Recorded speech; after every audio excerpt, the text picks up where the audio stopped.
Hello, myself Mahir Singh Shekhawat. I am currently working in the AIIMS Patna as a nursing officer. तो मेरे ये channel का और ये पेज का स्टार्ट करने का मोटिव यही था कि हम स्टूडेंट को वही मतलब एग्ज़ाम के टाइम अब जैसे 1 महीना बचा है, 15 दिन बचा है, तो स्टूडेंट बोले अब क्या पढ़ें। तो हम वही टॉपिक्स और वही क्वेश्चन उनको प्रोवाइड करेंगे जो एग्जाम में पूछे जाते हैं। 100% क्वेश्चन आते ही आते हैं, वही हम टॉपिक्स उठाएंगे और वही क्वेश्चन हम उठाएंगे। जैसे प्रीवियस एग्जाम में जो पूछा है और नेक्स्ट एग्जाम में पूछा है, जैसे हम साइकियाट्रिक उठा ले, सिजोफ्रेनिया का हमेशा एक क्वेश्चन आएगा। ओबीजी उठाए तो ओबीजी में लेबर में से क्वेश्चन आता ही आता है। एमएसएन में कार्डियोवास्कुलर सिस्टम हो गया, एंडोक्राइन सिस्टम हो गया, तो क्वेश्चन आएगा ही आएगा 100%। अब चाहे पीरियड होता है तो उसमें ग्रोथ एंड डेवलपमेंट का क्वेश्चन आते हैं आते। तो हम वही टॉपिक यहाँ पे पढ़ेंगे और वही डिस्कशन करेंगे जिनका डायरेक्टली क्वेश्चन एग्जाम के अंदर आएगा और पूछा जाता है। तो हम वही क्वेश्चन यहाँ डिस्कस करेंगे, वही टॉपिक हम पढ़ेंगे। तो today my topic is the schizophrenia. Schizophrenia क्या? सिजोफ्रेनिया में 101% क्वेश्चन आते आता है। और साइकियाट्रिक उठाएगा तो सिजोफ्रेनिया में से क्वेश्चन देगा ही देगा। ठीक है, तो सिजोफ्रेनिया समझा दूंगा, दिमाग में आपके छाप दूंगा, बस आपको लास्ट तक इस वीडियो में बना रहना है। तो साइकेट्रिक डिसऑर्डर को, क्लासिफिकेशन ऑफ मेंटल डिसऑर्डर को 3 के अंदर डिवाइड करते हैं। पहला ब्रेक करते हैं इंडियन क्लासिफिकेशन, फिर DCM 5th हो गया और ICD 10th हो गया।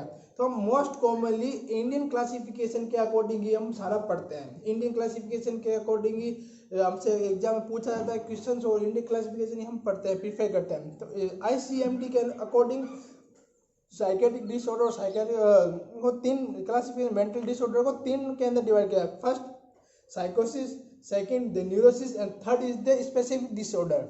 ठीक है, साइकोसिस के अंदर हम क्या क्या पढ़ेंगे, न्यूरोसिस के अंदर क्या पढ़ेंगे और स्पेसिफिक डिसऑर्डर, तीनों का अलग तरह डिवाइड किया है। तो साइकोसिस के अंदर क्या आता है?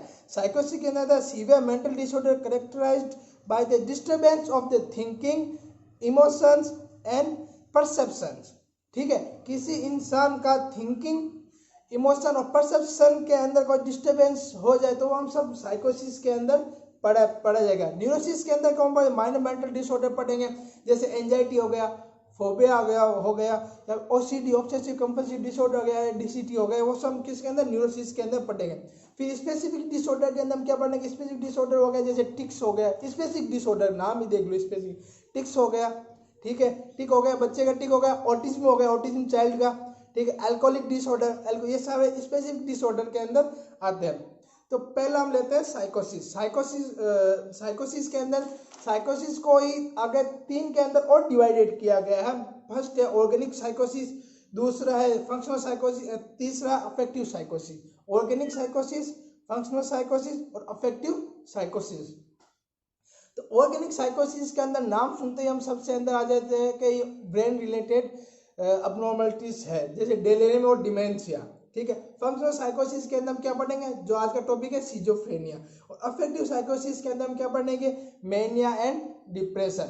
यह हम अफेक्टिव साइकोसिस के अंदर पढ़ेंगे। न्यूरोसिस के अंदर आपको बता दिया मैंने, एंजाइटी हो गया, फोबिया का, OCD हो गया, DCT हो गया। DCT मतलब क्या होगा? डिसोसिएटिव कन्वर्जन डिसऑर्डर, हिस्टेरिया भी बोल सकते हैं, आल्सो नॉन एज इसको भी। ठीक है, तो ये सब आगे किसमें हम न्यूरोसिस के अंदर पढ़ते हैं। और अफेक्टिव साइकोसिस के अंदर मेन या डिप्रेशन आता ही आता है।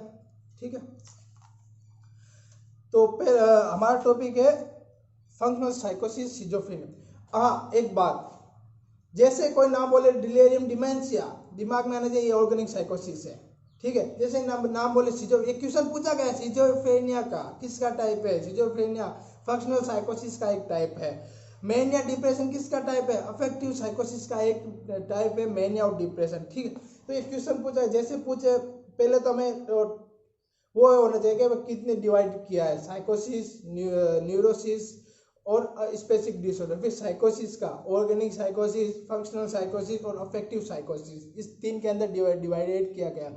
ठीक है, तो आज का टॉपिक है सिजोफ्रेनिया। सिजोफ्रेनिया क्या है? फंक्शनल साइकोसिस का पार्ट है, और हम फंक्शनल साइकोसिस के अंदर ही हम ये पढ़ेंगे सिजोफ्रेनिया। ठीक है, तो सिजोफ्रेनिया है जो मोस्ट कॉमनली है 1000 में से 4 पेशेंट ऐसे होते हैं जो हम सिजोफ्रेनिया के देखते हैं, ठीक है।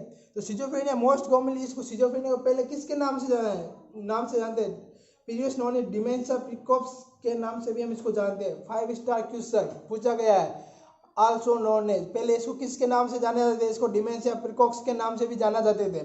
यूजेन ब्लूअर आया, उसने हमें बताया कि ये सिजोफ्रेनिया है, ठीक है। सिजोफ्रेनिया का डिवाइड करें तो सिजो और फ्रेनिक दो के अंदर वो डिवाइडेड होता है। सिजो मतलब स्प्लिट, मतलब हेल और फ्रैक्चर, और फ्रेनिक मतलब माइंड के अंदर दरार होना। एक तरह से सिजोफ्रेनिया का मतलब माइंड के अंदर दरार होना, मतलब उसका बिहेवियर चेंज हो जाता है, उसका परसेप्शन उसका चेंज हो जाता है, उसका थिंकिंग चेंज होता है, उसको बोलते हैं सिजोफ्रेनिया, ठीक है। और अगर बायोलॉजिकल कॉज के अंदर देखें तो 5 स्टार क्वेश्चन है कि पूछा गया कि सिजोफ्रेनिया के अंदर कौन सा न्यूरोट्रांसमीटर बढ़ता है या घटता है, तो इसके अंदर डोपामिन का लेवल बढ़ता है, हमेशा डोपामिन का लेवल सिजोफ्रेनिया के अंदर बढ़ता है। यूजेन और ब्लूअर ने हमें सिजोफ्रेनिया से इंट्रोड्यूस कराया था, तो ये पूछ सकते हैं, मोस्टली नहीं पूछा था क्योंकि वैसे सबको पता है, यूजेन ब्लूअर तो सबको आता ही है, ठीक है। तो सिजोफ्रेनिया के अंदर अब हम किस से होता है, पोवर्टी से भी हो सकता है, अगर किसी का ब्रोकन फैमिली है तो भी उसको सिजोफ्रेनिया होने के चांस रहते हैं, गरीब इंसान है उसको भी होने के चांस रहते हैं, हेरिडिटी फैक्टर से मोनोजाइगोटिक चाइल्ड हो गया, डाइजाइगोटिक चाइल्ड हो गया, उनको भी सिजोफ्रेनिया होने के चांस ज़्यादा रहते हैं। या फिर अनहेल्दी रिलेशनशिप हो गया, या फिर ओवर स्ट्रिक्टनेस, पेरेंट का ओवर स्ट्रिक्टनेस चाइल्ड के ऊपर हो गया, फिर उसको ओवर प्रोटेक्शन टाइप हो गया उस चाइल्ड को, तो वो बच्चा अगर दुनियादारी से कैसे फेस करे, सिजोफ्रेनिया का चांस इन जगह ज़्यादा होता है। तो यहाँ पर मैं आपको एक क्वेश्चन पूछता हूँ, which factor is associated with the increase the risk factor of schizophrenia. Question ध्यान से सुनना, which factor associated with the increase risk factor of schizophrenia, schizophrenia के रिस्क फैक्टर को कौन इंक्रीज करता है। आपका ऑप्शन है फर्स्ट अल्कोहलिज्म, सेकंड ऑप्शन है एडोलसेंट प्रेगनेंसी, थर्ड ऑप्शन है आपका over crowded, and fourth option है पॉवर्टी। तो कौन सा उत्तर देंगे आप, first alcoholism option, second adolescent pregnancy, third हो गया ओवर क्राउडेड और फोर्थ हो गया पॉवर्टी। तो आपका आंसर क्या होगा कि कौन सा फैक्टर इसमें से जो increase the risk factor of the schizophrenia, schizophrenia को बढ़ाने में एक फैक्टर है, बताइए। इसका उत्तर जाएगा पॉवर्टी, अभी पढ़ाया था मैंने। अल्कोहलिज्म स्पेसिफिक डिसऑर्डर के अंदर हम पढ़ लेंगे। एडोलसेंट प्रेगनेंसी ये क्या है, सिचुएशनल क्राइसिस है, ठीक है, सिचुएशनल क्राइसिस है, सिजोफ्रेनिया नहीं कर सकता ये। ओवर क्राउडेड कोई मतलब नहीं, भीड़ भाड़ कोई मतलब, पॉवर्टी गरीबी सिजोफ्रेनिया का एक फैक्टर है, अभी जो हमने जस्ट पढ़ाया था, ठीक है। अब साइन क्वेश्चन बनता है सिजोफ्रेनिया का, साइन और सिम्टम ऑफ सिजोफ्रेनिया के अकॉर्डिंग, साइन और सिम्टम्स के अंदर हमें मोस्टली सारे क्वेश्चन सिजोफ्रेनिया के जो एग्जामिनर उठाता है वो यहीं से उठाता है, ठीक है। तो साइन और सिम्टम ऑफ सिजोफ्रेनिया, इसको भी 3 टाइप में करेगा, पहला primary and secondary symptom of schizophrenia according to Eugen and Bleuler, ठीक है। बाद में होगा according to WHO, according to WHO recent concept जो हम पढ़ेंगे, और थर्ड हो गया फर्स्ट रैंक सिम्टम, ठीक है।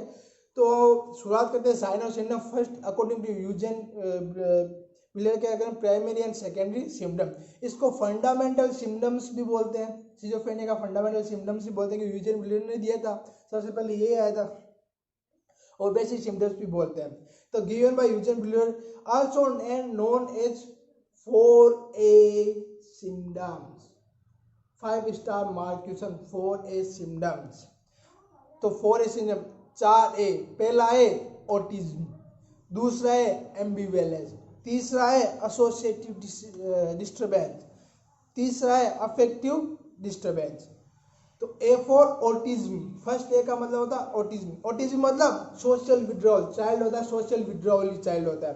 दूसरा एम्बिवेलेंस, एम्बिवेलेंस मतलब एक ही पर्सन का एक ऑब्जेक्ट के अकॉर्डिंग 2 थिंकिंग होना, जैसे मैं बोल रहा हूँ पापा बहुत अच्छे हो, पापा बहुत खराब हो, है ना, एक ही। ये मैं ले रहा हूँ, ये ईयरफोन JBL के बहुत अच्छे साउंड होते हैं, यार इनसे कान दर्द होता है, मतलब एक ही ऑब्जेक्ट के एक ही ऑब्जेक्ट के लिए मेरा 2 थिंकिंग है, बिना पेन का लोटा टाइप का, ठीक है, उसको क्या बोलते हैं एम्बिवेलेंट।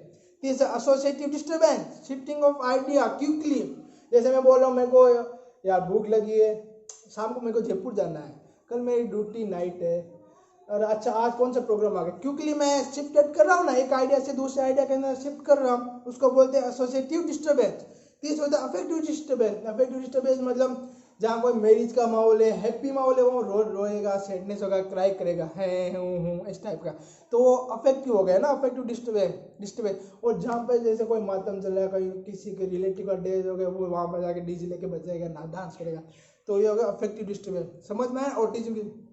ऑटिज्म चाइल्डहुड डिसऑर्डर है, मोस्ट कॉमनली 2 से 3 साल के बच्चे के अंदर देखते हैं, और 2 साल के बच्चे के अंदर हम उसको आइडेंटिफाई कर सकते हैं। मोस्ट कॉमनली ऑटिज्म क्या देखते हैं हम, वो सोशली विड्रॉल होता है, वो अपना अलग ही बैठा रहता है। हाँ, एक क्वेश्चन पूछा जाता है, most commonly which play are seen in autistic child, तो पैरेलल पे मतलब एक समांतर रेखा होती है, समांतर सीधी लाइन होती है, वैसे ये बच्चा अपना अलग खेलेगा, ये बच्चा अपना अलग है। मोस्ट कॉमनली ये क्वेश्चन 101% हर एग्जाम के अंदर ये रिपीट होता है, ऑटिस्टिक चाइल्ड के अंदर किस टाइप का प्ले हम देखते हैं, ठीक है।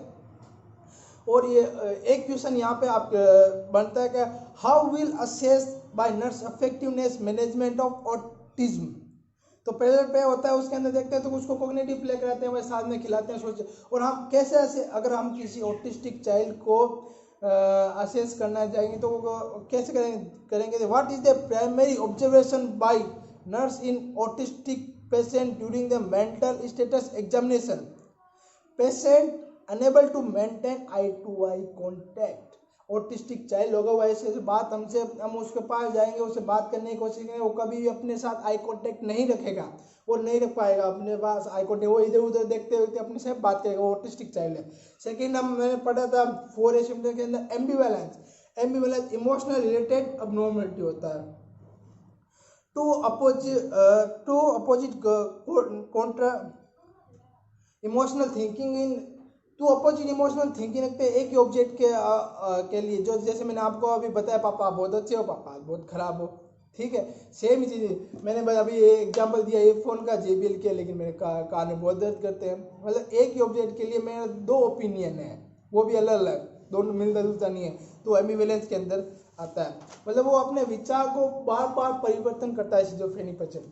एसोसिएटिव डिस्टर्बेंस आपको बता दिया मैंने, थिंकिंग रिलेटेड अबनॉर्मलिटी होता है, patient shifted very quickly one idea to another idea, आज मेरे को भूख लगी है, शाम को मेरे को जयपुर जाना है, कल मेरी ड्यूटी कौन सी है, आपको बता दिया मैंने। और अफेक्टिव डिस्टर्बेंस मूड और इमोशन आपको मैंने बता दिया, शादी के अंदर वो रोएगा, या फिर जहाँ मातम का माहौल है वहाँ पे वो डांस वांस करेगा। तो ये सब कुछ हम 4A सिम्टम्स के अंदर पढ़ते हैं, आपको किसके द्वारा यूजे बुलियर ने दिया, फंडामेंटल ऑफ सिम्टम्स बोलते हैं, 4A सिम्टम्स बोलते हैं, 5 स्टार क्वेश्चन है, ये हमेशा पूछा ही जाता है और आता ही आता है।